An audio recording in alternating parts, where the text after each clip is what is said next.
Before the landing craft touched sand, before the first reports reached headquarters, before the outcome of the day could be named, the shape of the decision had already narrowed. What followed was not confusion, but delay. And delay, on the morning of June 6, 1944, would be enough. This channel examines World War II through the moments when assumptions hardened, decisions narrowed, and history moved forward with fewer options than anyone expected. If you're new here, consider subscribing. Now, let's begin. By the spring of 1944, the invasion of Western Europe had become a question of timing rather than intent. Both sides understood that it was coming. The scale of preparation made secrecy impossible. What remained unresolved was not if, but when it could physically happen. The answer for planners on both sides of the Channel lay in the environment. The English Channel was not simply a stretch of water separating Britain from occupied France. It was a complex obstacle governed by tides, wind direction, sea state, cloud cover, and visibility. These variables determined whether landing craft could hold formation, whether airborne units could be dropped with any accuracy, and whether naval gunfire and air support could function at all. A large-scale amphibious assault required a narrow alignment of conditions. Calm enough seas to launch and recover thousands of small vessels. Predictable tides to expose or conceal beach obstacles. Cloud ceilings low enough to shield aircraft from enemy observation, but high enough to allow navigation and bombing accuracy. Without these conditions, operations did not merely become difficult. They failed. German planners had built their defensive confidence around this reality. By early June 1944, German meteorological services were issuing forecasts that appeared unusually decisive. A strong Atlantic storm system was moving eastward across the Channel. Winds were increasing. Sea conditions were deteriorating. Cloud cover was thick and persistent. The assessment was direct and repeated across reports. The weather made an Allied landing impossible for at least 2 weeks. This conclusion did not come from negligence or complacency. It came from accumulated experience. Previous amphibious operations had demonstrated how unforgiving the environment could be. Even limited landings required precision. Large ones required near perfection. Bad weather did not simply slow operations. It scattered formations, disrupted communications, and stripped commanders of visibility at the very moment decisions mattered most.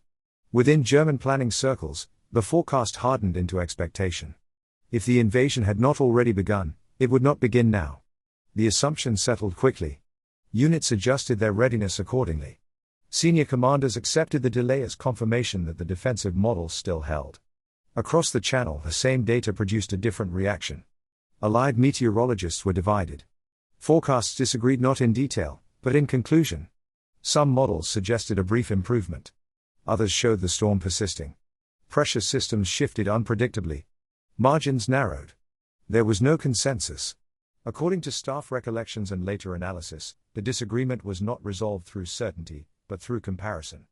Each forecast was weighed against operational constraints. Each risk was considered against the cost of waiting. The difference between success and disaster appeared to be measured not in days, but in hours. On June 4, 1944, the decision was postponed once. The invasion force remained loaded. Landing craft stayed assembled. Aircraft remained fueled and positioned. Maps stayed open longer than usual. Nothing was released. Nothing was cancelled. Late that evening, a narrow possibility emerged. Not clarity. Not safety. Just a brief forecasted improvement beginning in the early hours of June 6.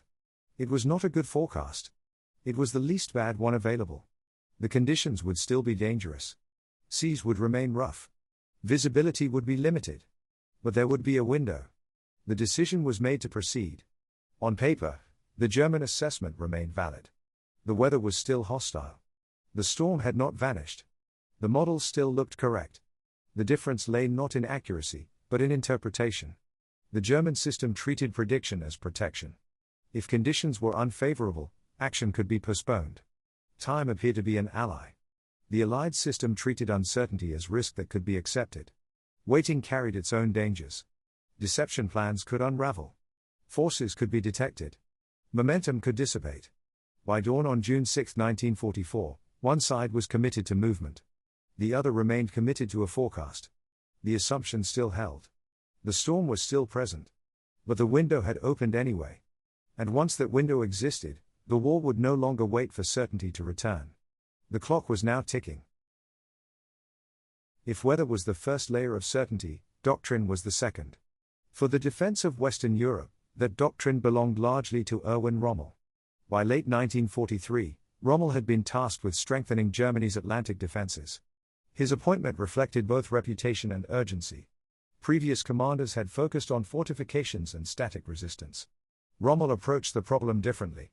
He believed the invasion would be decided not by endurance, but by speed.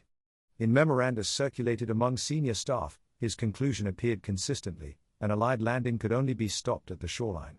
Once enemy forces broke inland, Germany's advantages in armor and maneuver would be neutralized by Allied air power. Roads would become lethal. Columns would be exposed. Movement would slow to a crawl. The decisive moment, in his view, would occur in the first hours. This belief shaped every recommendation that followed. Rommel emphasized forward defenses not as symbolic obstacles, but as timing mechanisms. Obstacles in the surf were meant to delay landing craft just long enough for artillery to engage. Mines on the beaches were intended to break formations before cohesion could form. Guns were positioned to fire immediately, without waiting for further instruction. Timing mattered. Tides mattered. Daylight mattered. The defense depended on reacting before momentum could establish itself. But reaction required judgment. And judgment, in Rommel's system, required presence. Rommel believed senior commanders had to see conditions firsthand to respond correctly. No plan could fully account for visibility, sea state, or the confusion of a landing under fire. Written orders and rigid timetables were, in his view, insufficient substitutes for observation. Decisions would have to be made at the front. This belief was not idiosyncratic. It reflected Rommel's experience in North Africa, where rapid changes in terrain, weather, and enemy movement had rewarded commanders who acted immediately, often without waiting for formal approval. By early June 1944, Rommel was convinced those decisions would not be required soon. German meteorological reports continued to reinforce the same conclusion. The Atlantic storm system showed no sign of clearing. Sea conditions remained unfavorable. Cloud cover limited air operations. In Rommel's assessment, the invasion timetable had slipped. The assumption was reinforced rather than challenged. On June 4, 1944, Rommel left his headquarters in France and began the journey back to Germany. According to post-war accounts and family correspondence, the timing was not treated as urgent. June 6 marked his wife Lucy's birthday. Rommel intended to be present.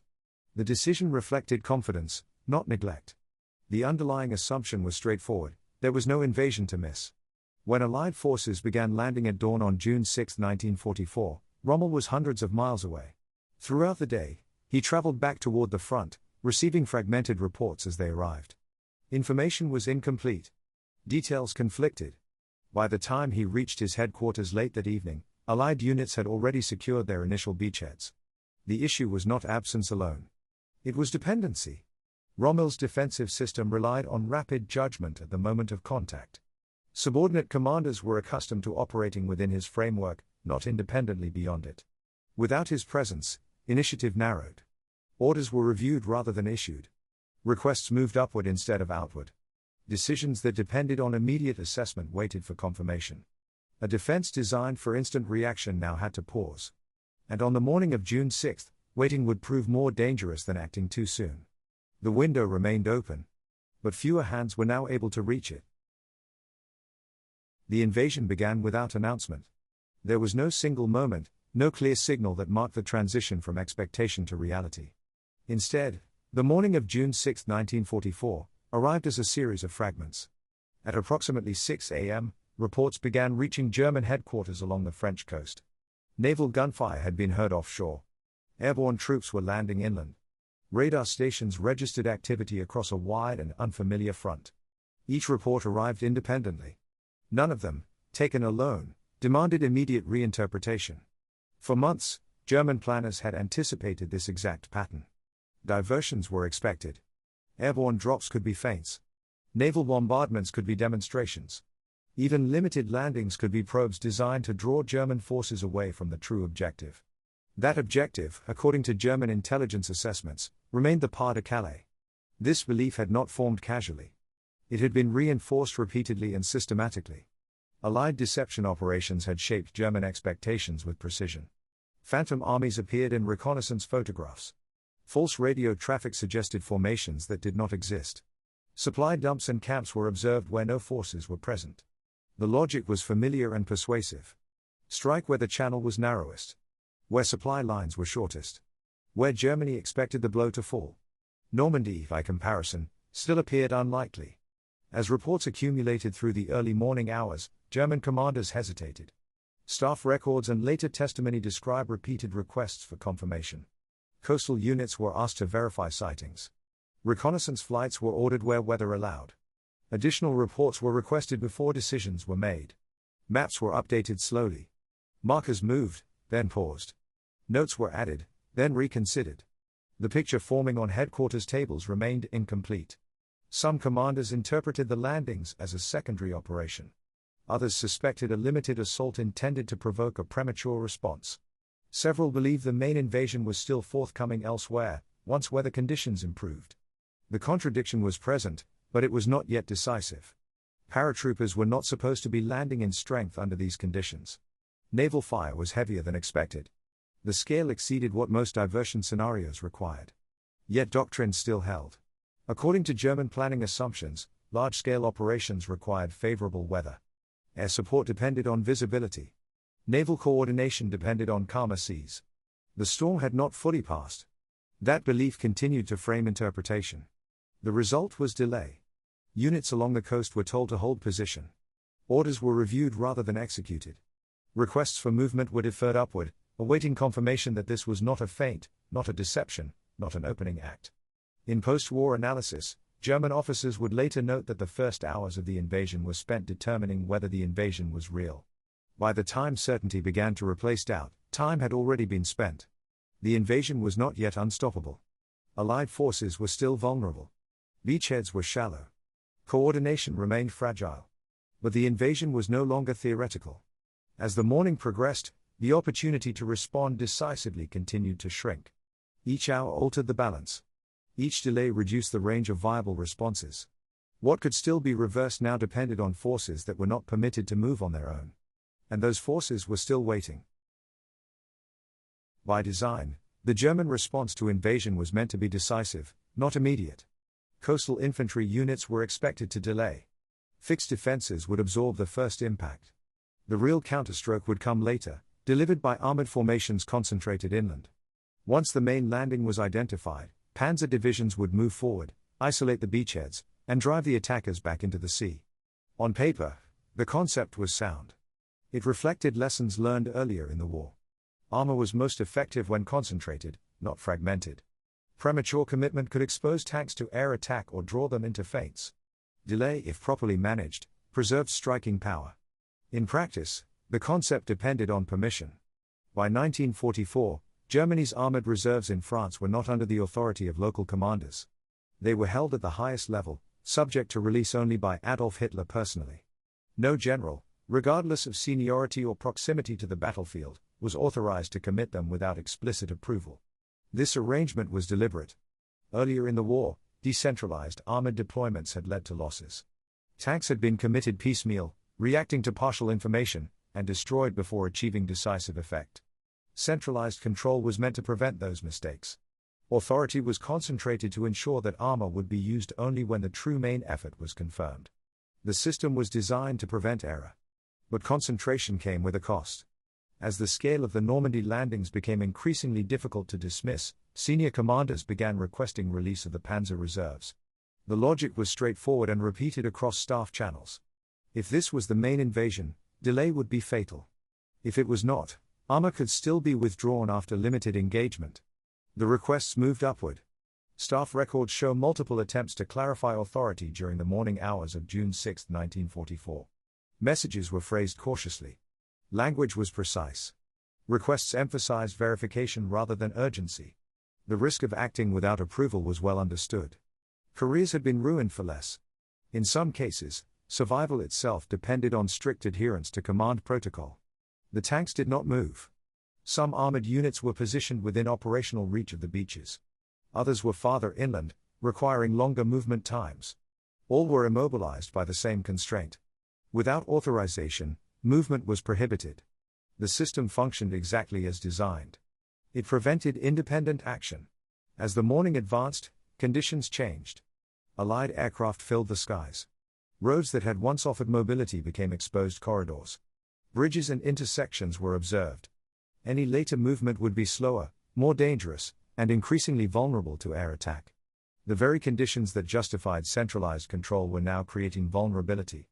In post-war interviews, German officers would later describe the situation in procedural language. Requests pending. Orders awaited. Authority unresolved. No single decision point. No dramatic refusal. Just waiting. The counterattack window narrowed incrementally, not suddenly. Each passing hour altered the tactical environment. What might have been a rapid armored thrust at dawn now risked becoming a costly advance under constant observation. The armored response, intended to restore control, remained stationary as the situation evolved beyond its reach. A weapon that could not be used might as well not exist. The system was waiting. And the war was not.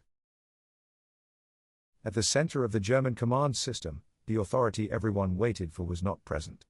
On the morning of June 6, 1944, Adolf Hitler was at the Berghof, his mountain retreat in Bavaria. His routine was well established.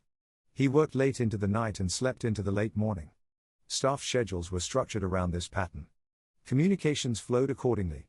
The system adjusted itself to the man at its center. When reports of the landings began arriving during the early hours, they did not appear as a single, unmistakable alarm. They arrived incrementally. Naval activity offshore. Airborne drops reported inland. Fighting along portions of the coast. Each report, on its own, allowed room for interpretation. That space mattered. In staff rooms and command posts, officers weighed fragments against expectations. Diversions had been anticipated. False alarms were not unprecedented. The absence of a single, overwhelming confirmation encouraged restraint. Staff officers hesitated to wake Hitler. Post-war interrogations and staff recollections consistently returned to the same concern. If the reports proved exaggerated, or if the landings were part of a broader deception, waking him prematurely would have consequences.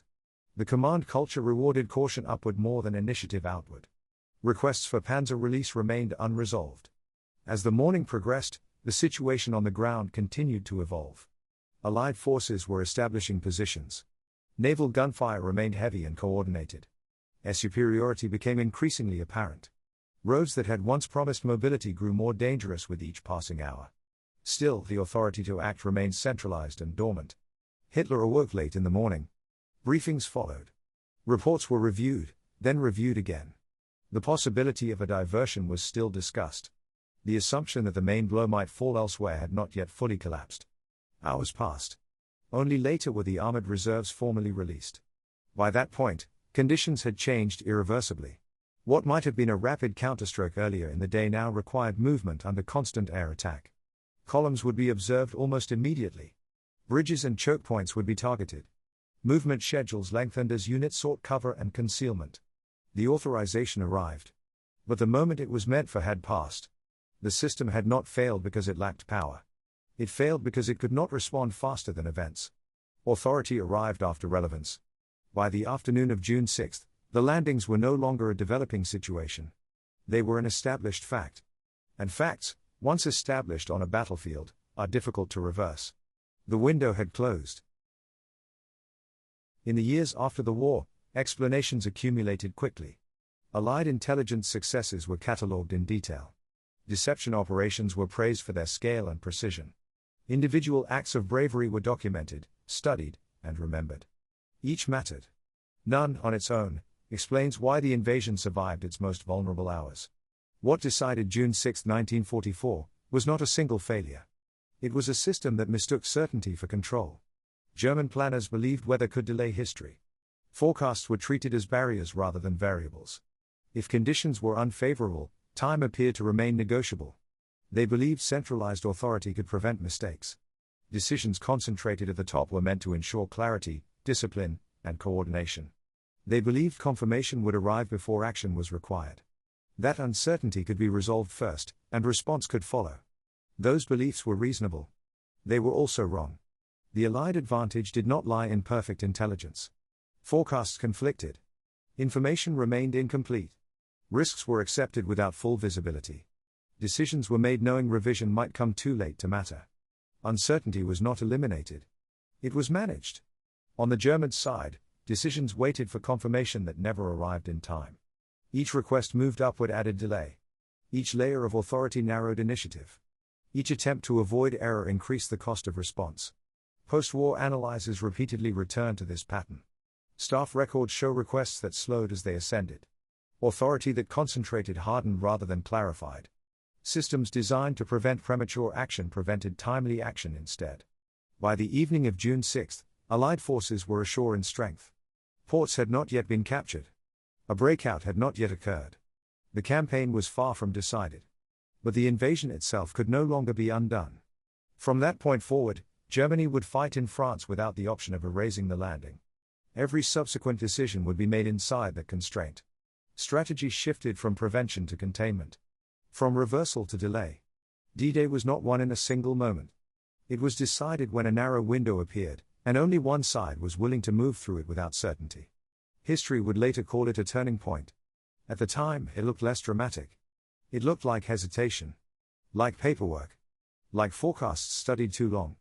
Like rooms where no one was willing to act without permission. But by then, the direction of the war in Europe had already been set. And it would not turn back. If you've made it this far, you understand that history isn't decided in a single moment. It's shaped by timing, hesitation, and the decisions people make when options begin to close. If this perspective speaks to you, consider subscribing for future episodes.